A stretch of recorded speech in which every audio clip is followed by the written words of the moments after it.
We have 2 kids. Over the past week, each of our kids was sick, and since I spend the most time with them, I caught it. They were over it by the time I got symptoms. It so happened I got the flu starting Friday night, so my weekend plans were halted. I wasn't going out anyway. But still. My 2-year-old tested positive for the flu Friday, and I started showing signs the same day. He's literally never here already, but also couldn't not go into work, and I was supposed to accompany him. Anyway, I'm sick at home with 2 sick kids. All of us have fevers and he goes out.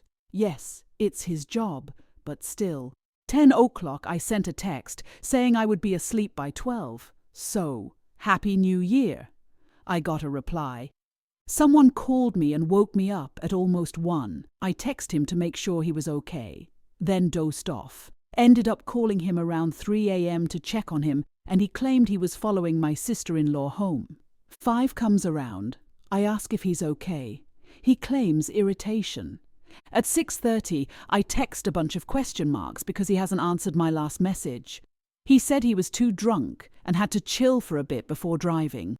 When he strolls in at 7:30, he heads straight to the bathroom and washes his face. He said some people spilled liquor all over his new sweater and shoes, and he was super mad about it. Told me how he stopped at the only open place to get some ice to sober up. Okay.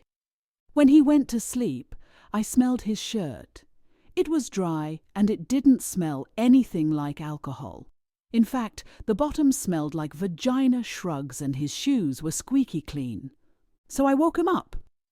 Like you left me home sick, with the flu, with sick kids to lay up with a woman. He acted like I was tripping or making it up. Who said that? I said that. We haven't spoken since, just small words here and there. We just got into a really petty argument because I said everyone was getting on my nerves because while I'm sick as a dog, my kids are better and bothering me, and he's no help at all. I can't even recover properly because I can't rest. He said the feeling was mutual, and I told him he was welcome to leave. So he did, which is fine by me, honestly, because I'm no dummy. But he was supposed to cut our son's hair, and also, I'm still really sick. I don't want to be dealing with this right now at all. My feelings aren't hurt at the thought of him cheating either. I actually don't care about that part. I guess he saw me being sick as the perfect opportunity. I'm just extra annoyed, but he's trying to spin this. Like I'm upset about not being able to go out for the new year, which couldn't be further from the truth. I had no intention on going out anyway. Edit. I went and reread our messages, and I have the times wrong. I sent out the first message at 10:13 that wished him a Happy New Year and let him know I'd be asleep before 12 and told him to be careful. At 1:20, I sent out a message telling him I had a fever and that my sister was looking for him. That's who woke me up. He responded. At 4 a.m., I sent a, "You good?" No response. Note, we live in a smallish city. Everything shuts down at 2 and the after hours close at 3:30. At 6:16, I sent the question marks. He responded and said he was about to be on his way, and he came in at 7:30-ish. Also, I didn't mention that his sweater also smelled like perfume because he was out, but I'm a bartender. If I spill liquor on my clothes smell like liquor and whatever smell good I had on the next day. And especially in the next few hours. I don't think I'm controlling for trying to make sure he didn't get into a drunk car accident, arrested, hurt. This has been my plan for 6 years. This is by far the craziest thing I've done, and I can't believe I suffered all these years staying with this man just so I can survive financially. The start of our marriage was wonderful. We had 2 babies. After the second pregnancy, he cheated on me with a very close family member. He gave me a lazy apology, and on top of that, he complained about my body. He also told me I was built like a refrigerator mind. I was 4 months postpartum at the time. I secretly saw a family lawyer. To sum it up for you, I would be screwed leaving him. We only had 25K, and that being split up is basically nothing for me. No Marshall properties, no car, I didn't have a job, literally nothing. I was a stay-at-home mother. I applied for hundreds of jobs during the time and couldn't find employment anywhere, so leaving was a bad decision for me financially speaking, especially with 2 small babies.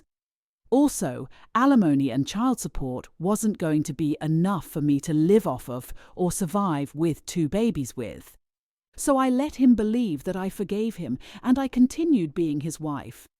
The very first time he cheated on me, it was with my cousin. Then he cheated again. He had a one-night stand with a random girl he met on a night out. I got so mad, I cheated back on him out of anger. He never found out I cheated. At least I'm smart about it, unlike him. During the time in our marriage, I worked on getting my independence back. My husband paid for my trade school. It was a very expensive program, but he paid for everything. We moved, and we bought a house with his income. He grew his money too during all this time. So he made far more money now than he did when I originally wanted to leave him. I started working recently. I have a career now. I'm so happy about that. I haven't filed for divorce yet. He has no idea of my plans. I'm excited. I finally get to leave him after 6, almost 7 years. Now I can walk away with at least 200K, and we have Marshall assets now, like the house and the car. He also paid off for me. Now I have my education and my own career. I've been working on my weight loss. I lost 66 pounds. He paid for my tires per tide. I had a breast reduction and a breast lift. I look amazing. I don't doubt I'll probably get remarried eventually. Everything in my life is finally set and going the right way. Edit. Laughing at the people mad at me for cheating back on him. What did you expect to happen? I stay loyal to my husband while he ducks other girls. You guys think I'm going to just go without sex for almost a decade? Hilarious. Update. I wanted to update you guys and tell you that I did serve him. You know what's the funny part? He was honestly shocked that this happened, as if he didn't do anything wrong. He told his parents on me because I'm really close with his parents, and he thought they could persuade me to change my mind. His parents are sweet, however they turned on me quickly and told me off for leaving their son. They let me know what he did was unacceptable, but what I'm doing is even worse by leaving him and a family behind. My husband cursed me off after the divorce news. He also called me a gold digger and went on a rant about how women only want money and blah blah blah. He also called me a girl with bad manners because I went out with my girls and boys who are my close friends, and we went to the bar and celebrated my divorce before I told my husband about this. Anyways, we are in the middle of a divorce now. It's a process. We both still live in the marital home until further notice as noticed by the attorney. We will both have the 50-50 custody, most likely a rotating schedule. One of my kids is taking the divorce really hard, even though he knows what happened, and he's begging us to stay together and how he doesn't want us to get a divorce. Honestly, I did feel pretty bad after my son begged me not to divide up our family and to stay with their dad. But I know at the end of the day, I need to be selfish and put my needs above everyone else's for once in my life. My son does hate me, though. He won't talk to me and spends most of his time with Daddy. My other child is younger and doesn't fully understand what's going on and is just kind of brushing it off. My son just keeps saying he doesn't want divorced parents and he wants us to stay together and he doesn't want step-parents. My son is really taking it hard. He is also saying that he wants to spend most of his time with his father if I go through with the divorce, and I just told him that's not how it's going to work. And we will both spend time with him, and he keeps saying it's not fair and he doesn't want to stay with me.